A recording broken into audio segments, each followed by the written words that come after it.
दोस्तों खुश आमदीद। तो आज की एक और मुख्तसर सी वीडियो में हम पाकिस्तान पेनल कोड के जो कोर्स सीरीज़ हमने स्टार्ट की है उसको मज़ीद आगे बढ़ाते हैं और इसको हम वहीं से ही कंटिन्यू करते हैं जहां लास्ट टाइम हमने इसको छोड़ा। सेक्शन 1 से लेकर सेक्शन 52A तक हमने पिछली वीडियोस में मुकम्मल रिसर्च के साथ डिस्कस किया है पाकिस्तान पेनल कोड के सेक्शंस को, और इस सीरीज़ को हम आगे बढ़ाते हैं और इस कोर्स को कंप्लीट करने की जानिब एक और कदम उठाते हैं, जिसमें आज हम चैप्टर 3 ऑफ पनिशमेंट से, जो कि सज़ाओं के मुतालिक चैप्टर 3 है, तो इसको हम स्टार्ट करने जा रहे हैं। वीडियो को स्टार्ट करने से पहले जैसे हमेशा की तरह आपसे दरख्वास्त करता हूं कि चैनल को काइंडली सब्सक्राइब लाजमी करें। अगर आपने चैनल सब्सक्राइब अभी तक नहीं किया तो चैनल को सब्सक्राइब करें और वीडियो को लाइक ज़रूर करें, ताकि आपको आने वाली हर अगली वीडियो और पूरी मुकम्मल वीडियोस मिल सकें। इसी यूट्यूब चैनल पर आप डॉक्ट्राइन ऑफ लॉ, जो कि मेरी डॉक्ट्राइन ऑफ लॉ एक यूट्यूब चैनल है, इसी पर आपको केसेस के ड्राफ्ट्स और उसके अलावा मुख्तलिफ कवानीन मुकम्मल वीडियो सीरीज़ में मिल सकेंगे, जिसमें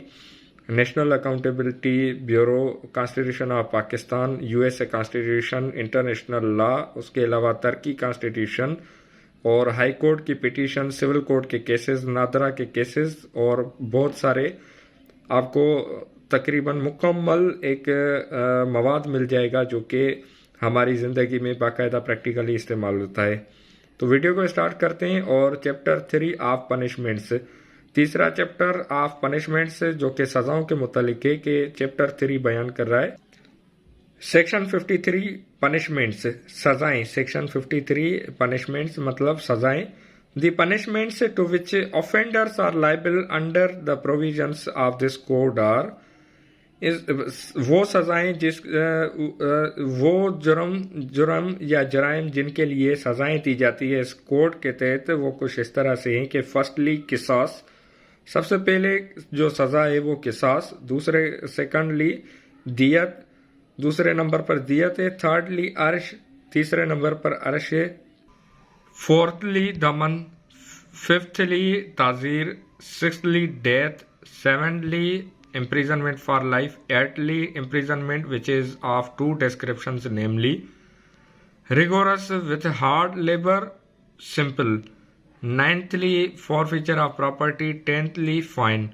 अब ये सारी वो सज़ाएं हैं जो कि पाकिस्तान पेनल कोड के तहत दी जाती हैं अगर कोई जुर्म या जुराइम किए जाते हैं। ये जो सारी सज़ाएं हैं ये बाकायदा आगे चलकर सेक्शन 299 में बयान की गई है, तफसीलन बताई गई है कि ये सज़ाएं किस तरह से हैं, और इसको हम आने वाली अगली वीडियोस में मुकम्मल अंदाज में डिस्कस करेंगे। और यहाँ पर आप अगर एक लॉ के स्टूडेंट है, लॉ गेट या लॉ ऑफिसर या किसी भी किस्म के अगर आप टेस्ट देने की तैयारी कर रहे हैं तो आपको पता होना चाहिए कि ये जो सेक्शन 53 है ये 10 सज़ाओं का तयन करता है। ये तो ये आप यहाँ पर MCQ भी हासिल कर सकते हैं, जिसमें पूछा जाता है, जैसे रेलवे में लॉ ऑफिसर के लिए सवाल आया था कि PPC में किस तरह कितनी सज़ाओं का तयन किया गया है या बताई गई हैं, तो टोटल इसका जवाब होगा 10 पनिशमेंट्स। बढ़ते हैं आगे और section 54 commutation of sentence of death, के जो सज़ाए मौत का एक अगर सज़ा दी जाती है तो उस पर अमल किस तरह से होगा या कैसे होगा। In every case in which a sentence of death shall have been passed the federal government और the provincial government of the province, अगर किसी भी जुर्म में या केस में सज़ाए मौत दी जाती है तो वफाकी हुकूमत या सूबाई हुकूमत जो कि मुतल्लिका सूबे की है, within which the offender shall have been sentenced, may, without the consent of the offender, commute the punishment for any other punishment provided by this code, कि उसको सज़ा दी जाएगी उसी मुतल्लिका सूबे या सूबाई हुकूमत की जानिब से जिस सूबे में उसको सज़ा सुनाई गई है, या उसके अलावा जो दूसरी सज़ाएं हैं वो इस कोड मतलब कानून के तहत दी जाएंगी। provided that in a case in which a sentence of death shall have been passed against the offender convicted for an offense of qatl Such a sentence shall not be commuted without the consent of the heirs of the victim. जो ऊपर बयान की गई सज़ाएं हैं उनमें जो मुजरिम ने उससे पूछा नहीं जाएगा, उसकी रजामंदी नहीं ले जाएगी। लेकिन अगर किसी कत्ल के मुकदमे में सज़ा दी जा रही है या सज़ा दी जाएगी तो उसके लिए जो लीगल हेयर्स मतलब कानूनी वर्सा ने उसकी या उनकी रजामंदी लेना लाजिम होगी। मतलब अगर किसी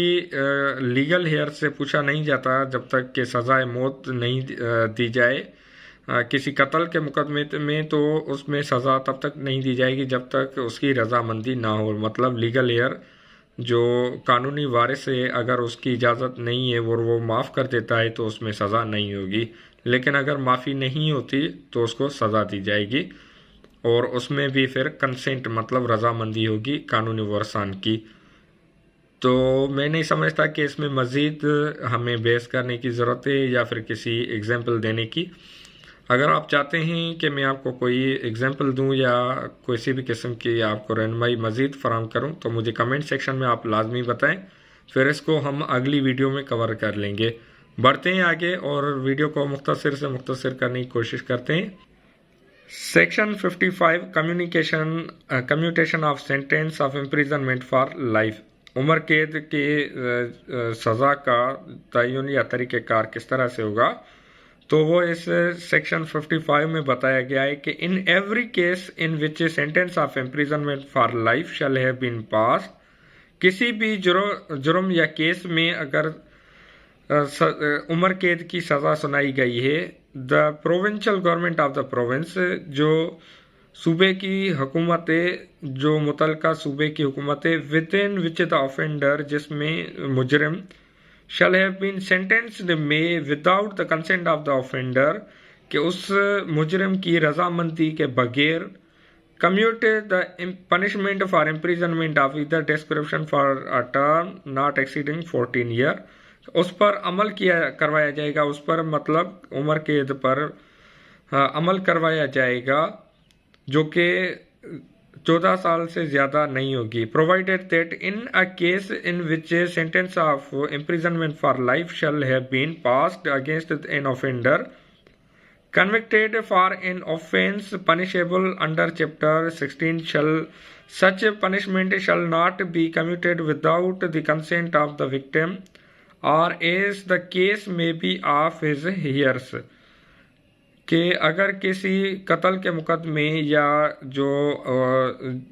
के विक्टिम है उसकी रजामंदी के बगैर सज़ा नहीं दी जाएगी या फिर कानूनी वर्सान की रजामंदी लाजमी दी जाएगी उम्र कैद की सज़ा देने या उसको उम्र कैद की सज़ा पर अमल कराने से पहले। ये भी सेक्शन 54 जो commutation of death of sentence of death की तरह है, इसमें भी बिल्कुल वही सिंपल बात है कि ऊपर बयान किया गया था कि सज़ाए मौत के जो एक सज़ा होगी तयन होगा वो किस तरह से होगा। यहाँ पर उम्र कैद का बताया गया है कि दोनों सूरतों में मुतालिका वफाकी या सूबाई हुकूमत इकदाम करेगी कि उम्र कैद की या मौत की सज़ा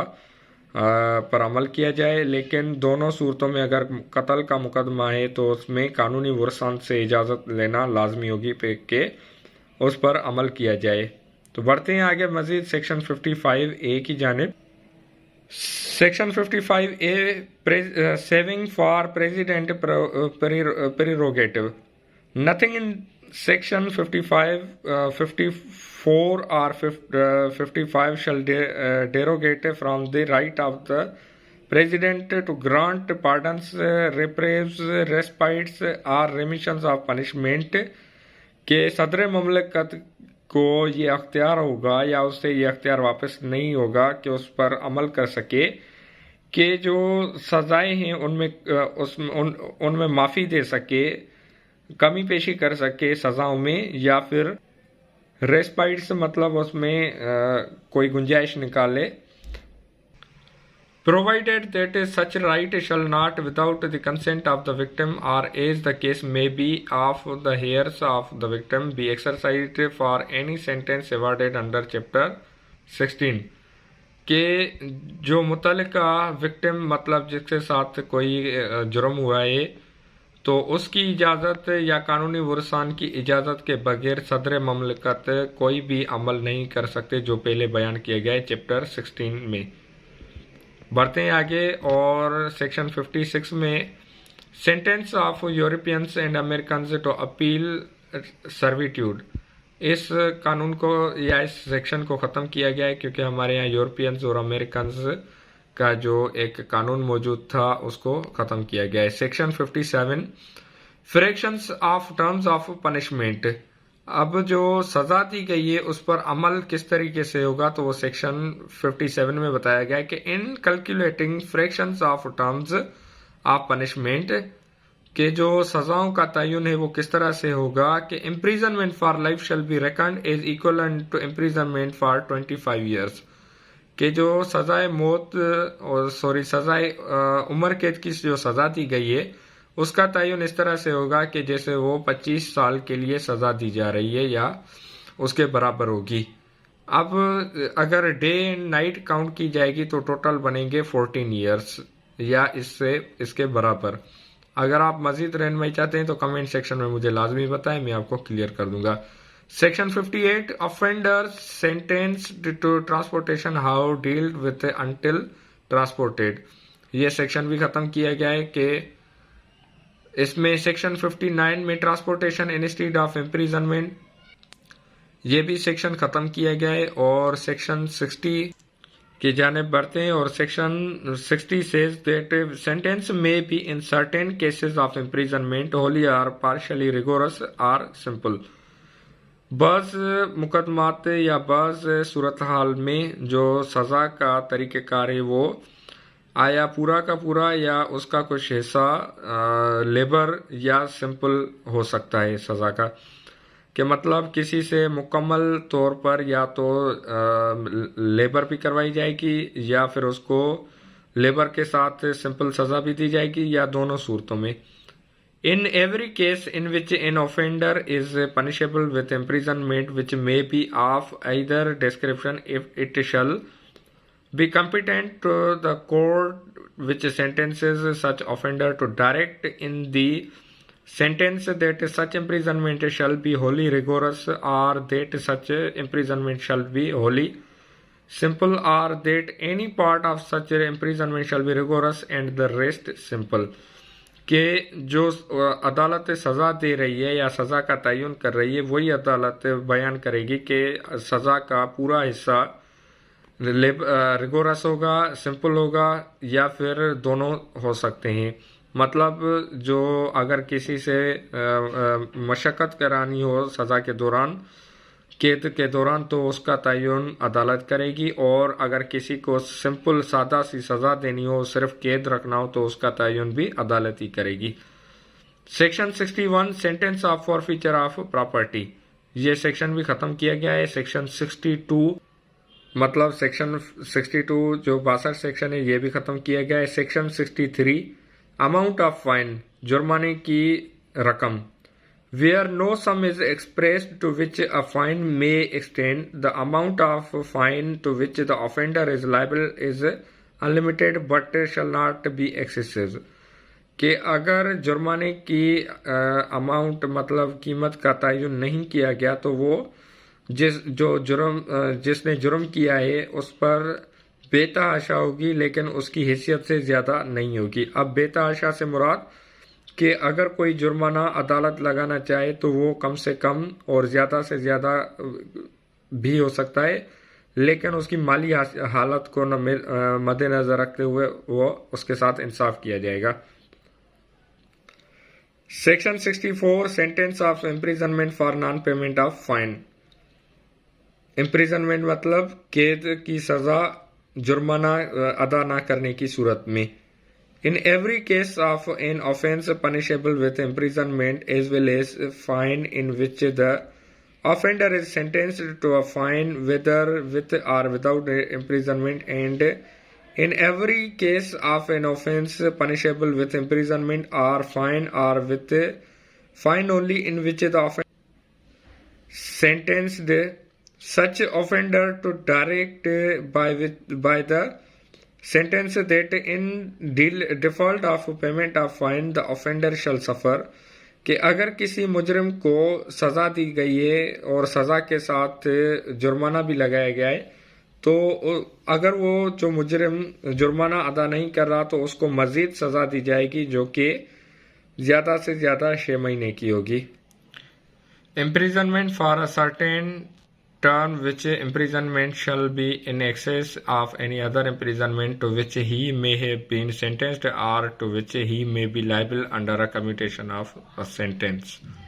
कि मतलब अगर किसी को सज़ा दी जा रही है उसके साथ जुर्माना भी लगाया जा रहा है और जुर्माना अदा ना कर पा रहा हो तो उसको 6 महीने की सज़ा होगी। ये हम मज़ीद आगे भी इस पर डिस्कस करेंगे और बढ़ते हैं आगे सेक्शन 65 की जानिब।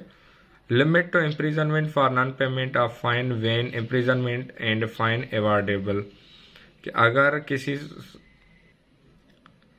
मैं चाहता हूँ इस वीडियो को यहीं वाइंड अप करें और अगली वीडियो में अगले सेशन में जो कि वीडियो का होगा कोर्स में हम इसको सेक्शन 65 को कंटिन्यू करेंगे, क्योंकि आज संडे नाइट है तो मैं भी थोड़ा बहुत थका हुआ हूँ और रात के तकरीबन 1 बज रहे हैं, 1 AM हो गया है। तो मुझे इजाज़त दीजिए, इस वीडियो को मुख्तसर करते हैं और यहीं पर वाइंड अप करते हैं और इसको इंशाल्लाह फिर कल से यहीं से स्टार्ट करेंगे सेक्शन 65 से। तो आपसे इजाज़त तलब करूँगा और चैनल को सब्सक्राइब लाजमी कीजिए ताकि आपको जो मुकम्मल वीडियोस केसेस के ड्राफ्ट्स हैं वो मिल सकें, और वीडियोस दूसरों के साथ भी शेयर करें, ख़ास करके जो कानून के स्टूडेंट्स हैं, लॉ स्टूडेंट्स हैं, और जो भी मुतल्लिका अशखास हैं जिनके अदालतों में केसेस चल रहे हैं या जो केसेस करना चाह रहे हैं क्रिमिनल या सिविल, तो उनके साथ ये चैनल लाजमी शेयर करें ताकि उनकी भी रहनुमाई हो सके और आपके लिए भी सदका जारिया हो। कमेंट सेक्शन में आप मुझे लाजमी बताएं कि आपको किसी भी स्पेशल सब्जेक्ट पर डिस्कस करनी हो, आप चाह रहे हो कि रिसर्च हो, तो मुझे आप लाजमी बताएं। मेरा मोबाइल नंबर भी आप नोट कर लें कि 0315341146 मेरा मोबाइल नंबर है। दोबारा रिपीट कर देता हूँ आपके लिए, 0315341146 ये मेरा मोबाइल नंबर है। आप मुझसे रब्ता कर सकते हैं पर्सनली, और कमेंट सेक्शन में आप मुझे लाजमी बताइए कि वीडियो आपके लिए कैसी है या इसमें और भी बेहतरी की गुंजाइश है, तो मैं इसमें कोशिश करूंगा कि इसको ज़्यादा बेहतर करें। और मुझे आप कमेंट सेक्शन में ये आप लाजमी कीजिए कि मुझे बताइए कि आपको ये वीडियोस कैसी लग रही हैं, क्योंकि मैं चाहता हूं कि आपके लिए और भी ज़्यादा बेहतर अंदाज में पेश कर सकूं। पीपीसी को हम जल्दी से ख़त्म करें और फिर हम अगली जो वीडियो सीरीज़ स्टार्ट करेंगे वो कॉन्स्टिट्यूशंस के मुतालिक होगी, जिसमें हम फ्रेंच कॉन्स्टिट्यूशन, स्विट्ज़रलैंड के कॉन्स्टिट्यूशन और पाकिस्तान के कॉन्स्टिट्यूशन का तवाज़ुन तयन करेंगे, कंपैरिजन करेंगे, ताकि हमें जो आइन है ममालिक के उनके मुतालिक इल्म हो और हम उस पर खुद भी अमल कर सकें। तो वीडियो को यहीं पर ख़त्म करते हैं और मिलते हैं आने वाली अगली वीडियो में। तब तक अपना और अपने प्यारों का बहुत सारा ख्याल रखें। आप मिलते हैं आने वाली अगली वीडियो में। अल्लाह हाफिज़।